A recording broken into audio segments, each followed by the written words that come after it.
Hey everyone, voidable marriages under Section 106 of the Women's Charter of Singapore are an interesting area of family law that addresses specific situations where a marriage may be annulled by the courts. Unlike a void marriage, which is treated as if it never existed, a voidable marriage is considered valid unless and until a court declares it annulled. This distinction is crucial because unless annulled, a voidable marriage carries the same legal obligations and rights as any other valid marriage.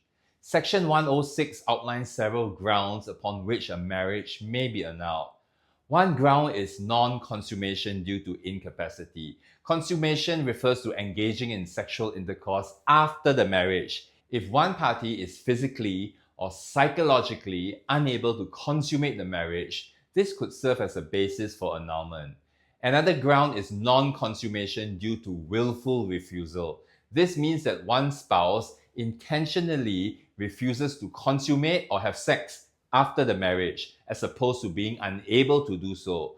So even if a couple had sex before the marriage and then they get married and one of them refused to have sex after the marriage, that is considered non-consummation.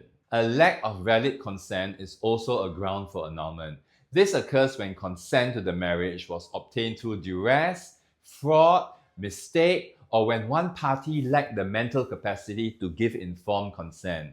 Mental disorders that render a person unfit for marriage can also render a marriage voidable. This applies when a severe psychiatric condition prevents one party from fulfilling the responsibilities of marriage. Finally, a marriage may be annulled if, at the time of the marriage, one of the parties was suffering from a venereal disease, or in the case of the wife, was pregnant by someone other than the husband, provided that the other party was unaware of these facts.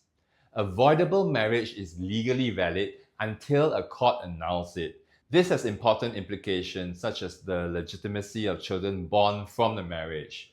Furthermore, annulment must be sought within a reasonable time frame, and certain defenses, such as the petitioner knowing about the defect but choosing to proceed with the marriage, may prevent the court from granting the annulment. Voidable marriages serves an important function in family law by addressing situations where the marital relationship is fundamentally flawed but not automatically invalid. They provide a legal remedy for individuals trapped in such marriages, allowing them to start afresh.